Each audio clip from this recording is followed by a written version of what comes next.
ভালোবেসে একটা সুন্দর জীবন কিভাবে নষ্ট হয়ে যেতে পারে আজকের ভিডিওটা পুরোপুরি দেখলেই বুঝতে পারবেন। আসসালামু আলাইকুম, কেমন আছেন সবাই? আশা করি সবাই ভালো আছেন। তো জীবন থেকে নেওয়া এপিসোডের আজকে 16তম পর্ব। তো আজকের পর্বে আরেকটা গল্প শেয়ার করব, আশা করি আপনাদের ভালো লাগবে। আজকের গল্পটা পাঠিয়েছে লক্ষ্মীপুর থেকে সামিয়া নামের এক বোন। তো চলুন বেশি দেরি না করে গল্পটা শুরু করা যাক।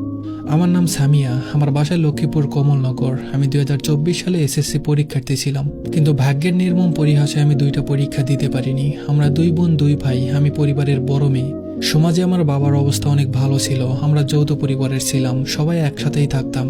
কিন্তু পারিবারিক কিছু সমস্যার জন্য আমার বাবা আমাদের নিয়ে আলাদা হয়ে যায়। আমার বাবা আমাকে রাজকন্যার মতো বড় করেছে।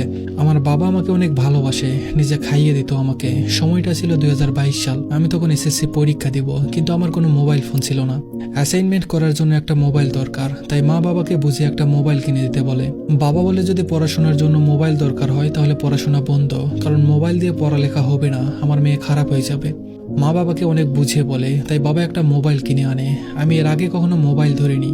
আমি খুব সাধারণ একটা মেয়ে, আমার কোনো ছেলে ফ্রেন্ড নেই, শুধু 2-3টা মেয়ে ফ্রেন্ড আছে। স্কুলে যেতাম, আবার সোজা বাসায় আসতাম। একদিন আমার একটা ফ্রেন্ড আমাকে একটা ফেসবুক আইডি খুলে দেয়। ফেসবুকে আমার 4জন ফ্রেন্ড ছিল, ওই 4জনে মেয়ে, কোনো ছেলে ছিল না। একদিন ফেসবুকে একটা আইডিতে চোখ পড়ে আমার। আমি কেন জানি খুব মনোযোগ দিয়ে আইডির প্রতিটা পোস্ট পড়ছিলাম। আমার খুব খারাপ লাগছিল। একটা মেয়েকে এতটা ভালোবাসার পর কিভাবে মেয়েটা অন্য একটা ছেলেকে বিয়ে করতে পারে। ছেলেটা একটা স্টোরি দিয়েছে হাত কাটার ভিডিও। আমি কেন যেন তাকে মেসেজ দিলাম। মেসেজ দিয়ে বললাম যে নিজেকে ভালোবাসতে পারে না, সে অন্যকে কিভাবে ভালোবাসবে। সে সাথে সাথে উত্তর দিয়ে বলে, আমি মেয়ে মানুষকে ঘৃণা করি, একটা মেয়ে তার জীবনটা নষ্ট করে দিয়েছে। অনেকক্ষণ মেসেজে কথা বলার পর আমরা কলে কথা বলি। ওর নাম শরীফ, আর 2 ভাই, বাড়িতে মা বাবা আছে। ও ইন্টার শেষ করে একটা চাকরি করতো, কিন্তু সেটা ছেড়ে দিয়ে বাসায় বেকার বসে আছে। আর ওর ছোট ভাই একটা চাকরি করে। ও মেয়েটাকে অনেক ভালোবাসতো। ওর কথাগুলো শুনে ওর প্রতি একটু মায়া লাগলো আমার। ও সেই মেয়ের পিছনে অনেক টাকা নষ্ট করেছে। ওর থেকে সবকিছু শুনে নিজে থেকে তাকে আর কিছু বলিনি আমি।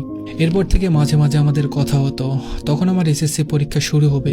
বাসায় আম্মুকে কাজে সাহায্য করতাম আর পড়াশোনা করতাম, অনলাইনে যেতাম না। তবে মাঝে মাঝে ফেসবুকে গেলে শরীফের আইডি দেখতাম। তার অনেক ফ্রেন্ড ছিল, প্রায় 2000-এর মতো। আর আমার মাত্র 5জন, একজন ছেলে, সেটা শরীফ।